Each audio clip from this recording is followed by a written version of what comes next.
प्रथम तहलका न्यूज। हरियाणा की पंचायत में महिलाओं को जल्द ही आधी हिस्सेदारी मिल सकती है, यानी कि महिलाओं को पंचायतों में 50% तक का आरक्षण मिल सकता है। इस बात के संकेत हरियाणा के डिप्टी सीएम दुष्यंत चौटाला ने दिए हैं। उन्होंने इसे अहम फैसला बताते हुए कहा कि सोसाइटी के विभिन्न हिस्सों से इसे लेकर चर्चा की जा रही है और अगर पंचायतों में महिलाओं की हिस्सेदारी बढ़ाते हैं तो उसका रिजल्ट भी उतना ही बेहतर दिखने को मिलेगा। बीजेपी जेजेपी विधायक दल की बैठक में इस फैसले को लेकर चर्चा भी हो चुकी है। इसके ऊपर लोगों से चर्चा करी जा रही है, अलग अलग सोसाइटी के हिस्सों से, क्योंकि एक बड़ा अहम फैसला होगा कि महिलाओं की अगर हिस्सेदारी पंचायतों में हम बढ़ाते हैं तो इफ़ेक्टिवली उसका रिजल्ट भी उतना बेहतर हमें देखने को चाहिए। और इसके अंदर भारतीय जनता पार्टी के विधायक दल की बैठक में भी, हमारे पार्टी के विधायक दल की बैठक में भी चर्चा हुई है और जैसे ही लोगों का भी कंसेंसस इस पे आ जाएगा फिर सरकार इस पे कदम उठाने का काम करेगी। मगर ये ज़रूर आप मान कर चलिए कि जो quality of working of panchayat थी, पिछले डिसीजन के बाद जब एजुकेशन क्लॉज डाला गया उसमें इम्प्रूवमेंट आया और ख़ास तौर पर जहाँ महिला सरपंच थी वो गांव तो अपने आप में अलग अलग दिशा में मॉडल बने।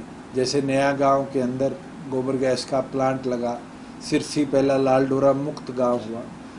तो मैं ये मानता हूँ कि एक योगदान जरूर पढ़ी लिखी महिलाओं का सोसाइटी अपलिफ्टमेंट में रहा है। इसके साथ ही दुष्यंत चौटाला ने हरियाणा में पेंडिंग पड़े हाईवे के प्रोजेक्ट को लेकर बड़ा ऐलान किया।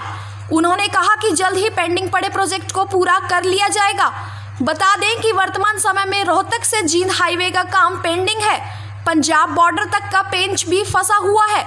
डिप्टी सीएम ने इस बात की जानकारी देते हुए बताया कि लगभग 16,000 करोड़ से ज्यादा के हाईवे प्रोजेक्ट जिनका काम जल्द ही शुरू हो सकता है।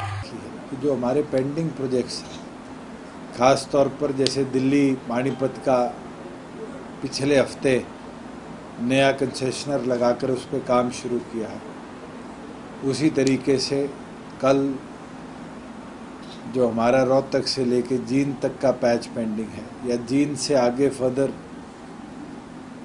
पंजाब बॉर्डर तक का पैच पेंडिंग है। नेशनल हाईवे में रेवाड़ी बाईपास हो, नारनौल बाईपास हो, हमारा जो ग्रीनफील्ड इस्माइलाबाद से नारनौल का हाईवे है उसका अंतिम चरण हो। लगभग 16,000 करोड़ से ज़्यादा के नेशनल हाईवे संबंधित प्रोजेक्ट्स कल हरियाणा के अंदर हम स्थापित करेंगे, जिसको अलग अलग 5 लोकसभा क्षेत्रों के अंदर हमें देखने को मिलेगा। मैं ये मानता हूँ कि ये जो नेटवर्क है, ये network Delhi Mumbai industrial corridor और अमृतसर कोलकाता इंडस्ट्रियल कॉरिडोर का एक अहम हिस्सा होगा।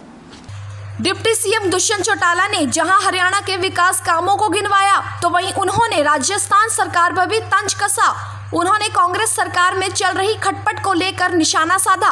अगर प्रदेश की जनता किसी युवा नेतृत्व के साथ जुड़ती है, उसको अपनाती है और उसके विचारों से जुड़कर बदलाव की ओर चलती है, तो मुझे लगता है कि समय आ चुका।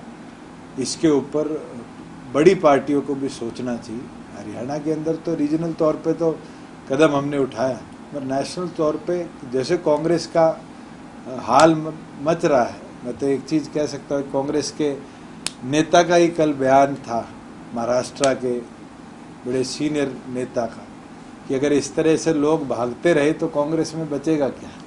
तो मुझे लगता है ये धीरे धीरे हरियाणा की ओर आ रहा है। मेरे ख्याल से शुरुआत तो ये मध्य प्रदेश से हुई, अब राजस्थान, और जैसे टिड्डी हरियाणा में आया, अगर कांग्रेस में भी ऐसा कुछ आ जाता है हरियाणा में तो फिर आप यहाँ भी कहीं भागते देखो। बता दें कि डिप्टी सीएम दुष्यंत चौटाला ने चंडीगढ़ में एक प्रेस कॉन्फ्रेंस की, जहां उन्होंने इन सभी मुद्दों को लेकर चर्चा की। साथ ही हरियाणा को पूरे देश के लिए उभरता मॉडल भी बता दिया। प्रथम तहलका के लिए चंडीगढ़ से ब्यूरो रिपोर्ट।